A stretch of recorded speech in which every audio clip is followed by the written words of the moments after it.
سرکار اپنے کمرے میں اپنے بیڈ پر تشریف فرما ہے اور میں کمرے میں داخل ہوتا ہوں تو سرکار مجھے دیکھ کے رخ انور پھیر لیتے.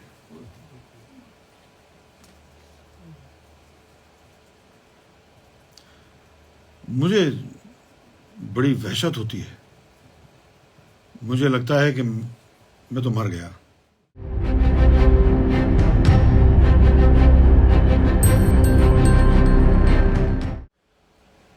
مجھے سرکار نے 96 میں ایک کام دیا.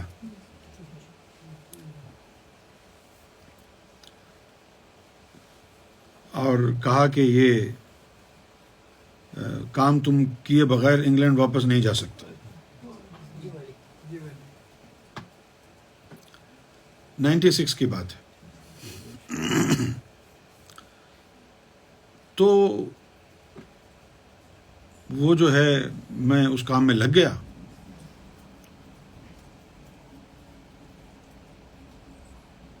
ابھی وہ کام پورا نہیں ہوا تھا. گھر والوں کی طرف سے آیا کہ بھئی یہاں بڑا مسئلہ ہے، یہاں آ جاؤ. تو وہ میں جلد وہ کام اپنے طور پر جلد بازی میں نپٹا کے اور میں جو ہے سرکار کو میں نے کہا کہ سرکار وہ میں نے کام کر لیا ہے اور اب وہ جو ہے میں نے ان کو فیصل آباد والوں کو کہہ دیا ہے، یہ پرنٹ کر کے کوٹری پہنچا دیں گے کتاب، تو میں چلا جاتا ہوں. سرکار نے فرمایا ٹھیک. میں آ گیا. جب میں آ گیا تو مجھے یہ پتہ چلا کہ گھر والوں نے جو بلایا تھا کہ بڑی پریشانی ہے، اس میں کوئی سچائی نہیں تھی. اور جبکہ سرکار مجھے بتا چکے تھے پاکستان میں ہی کہ ایسی کوئی بات نہیں ہے، تم لگے رہو اپنے کام میں. لیکن میں وہ گھر والوں کی باتوں میں آ گیا اور میں جلد بازی میں کام ختم کر کے آ گیا. اب جب میں واپس انگلینڈ پہنچا اور رات کو میں سویا تو میں نے خواب دیکھا. خواب میں نے دیکھا کہ سرکار اپنے کمرے میں اپنے بیڈ پر تشریف فرما ہے اور میں کمرے میں داخل ہوتا ہوں تو سرکار مجھے دیکھ کے رخ انور پھیر لیتے.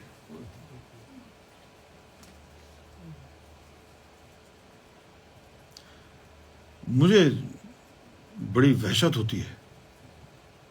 مجھے لگتا ہے کہ میں تو مر گیا، تباہ ہو گیا. سرکار ناراض ہو گئے. خواب میں ہی میں سرکار کی بارگاہ میں عرض کرتا ہوں کہ مجھے معاف کر دیں. میں آگے بڑھتا ہوں کہ سرکار کی قدم بوسی کروں. تو خواب میں نے دیکھا کہ جب میں نے سرکار کی قدم بوسی کرنا چاہی تو سرکار نے اپنے پیر مبارک اوپر اٹھا لی. پہلے چہرہ انور پھیر لیا، پھر قدم بوسی بھی نہیں ہو سکی، سرکار نے پاؤں ہٹا لی. اور یہ خواب دیکھ کے میں اٹھ گیا. مجھے بڑی پریشانی ہوئی، بہت پریشانی ہوئی. میں اٹھا، وہ جو فلپ فلاپ ہوائی چپلیں ہوتی ہیں وہ پہنے ہوئے تھے میں نے. بس پاسپورٹ اٹھایا. ابھی یعنی آدھی رات کی بات ہے. بس صرف پاسپورٹ اٹھایا، کسی کو کچھ نہیں بتایا. مجھے تو بس اس بات کی اس وقت ذہن پر سوار تھی کہ میں جو ہے اڑ کے فوراً سرکار کے پاس پہنچ جاؤں اور قدموں میں گڑ گڑا کے معافی مانگوں، یہ ناراضگی ختم ہو جائے. اب اس وقت تو ہم مانچسٹر میں رہتے تھے، وہاں سے اس وقت کوئی فلائٹ نہیں. پتہ چلا کہ لندن سے فلائٹ ہے، تو وہاں سے لندن آئے پھر، اور یہاں سے ٹکٹ لے کے ایئرپورٹ سے.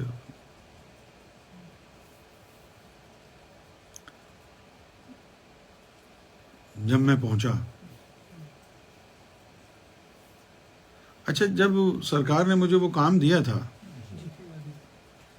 میری سستی کیا تھی، میری غلطی کیا تھی؟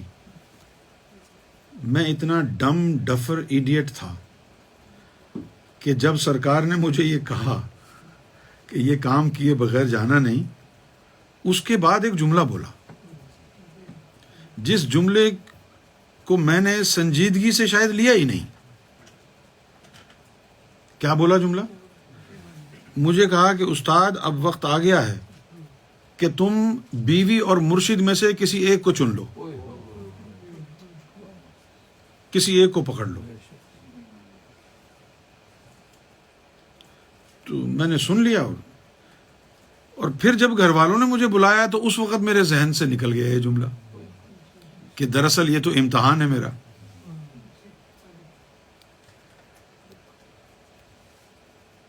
یہ تو امتحان ہے میرا، وہ نکل گیا۔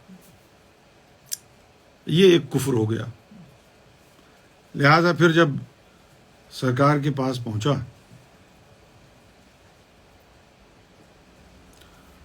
تو سرکار کی کرم نوازی ہے کہ اس وقت سرکار اکیلے بیٹھے تھے، تو میں روتا روتا سرکار کے قدموں میں گیا اور میں نے بڑی گڑ گڑاتے ہوئے سرکار کی بارگاہ میں التجا کی کہ سرکار میرا آپ کے علاوہ تو کوئی ہے نہیں، مجھ سے بہت بھیانک جرم ہو گیا، میں ناراض کر بیٹھا آپ کو، اب مجھے معلوم بھی نہیں میں کیسے مناؤں آپ، لیکن میرا جینا مرنا آپ کے قدموں میں ہے، کوئی نہیں ہے میرا آپ کے علاوہ، میں کسی کا وفادار نہیں ہوں، صرف آپ کا ہوں۔ سرکار کی قدموں میں سر رکھا اور میں نے ایک جملہ کہا۔ سرکار بلے شاہ کا مرشد نے بھی جب انہوں نے قدم میں سر رکھا تو انہوں نے معاف کر دیا، آپ بھی مجھے معاف کر دیں۔ سرکار نے کچھ کہا نہیں،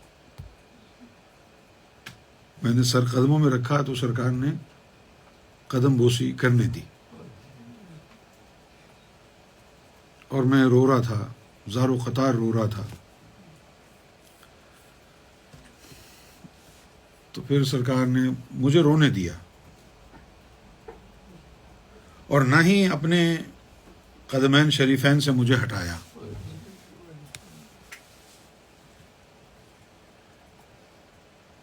یعنی میرے ناپاک آنسو گرتے رہے اور سرکار کا جو یعنی سرکار کے جو پائے مبارک ہیں وہ گیلے ہو گئے، لیکن سرکار نے مجھے روکا نہیں۔ کچھ دیر اسی طرح گزر گئی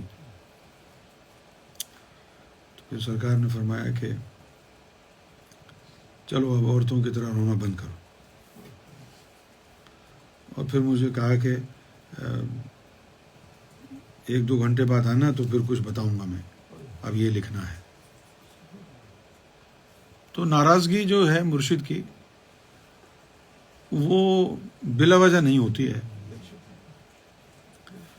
مرشد جو ہے، اللہ بھی اور مرشد بھی دونوں امتحان لیتے ہیں، امتحان میں مدد بھی کرتے ہیں، بچاتے بھی ہیں۔ اس وقت پھر انسان اگر مرشد کے الفاظ پر توجہ نہ دے، سنجیدہ نہ لے، تو مارا جاتا ہے، جیسے میرے ساتھ ہوا۔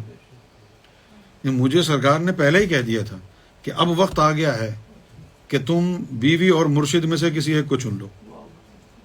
یہ تھا خاص لمحہ، یہاں پر مجھے غور کرنا تھا۔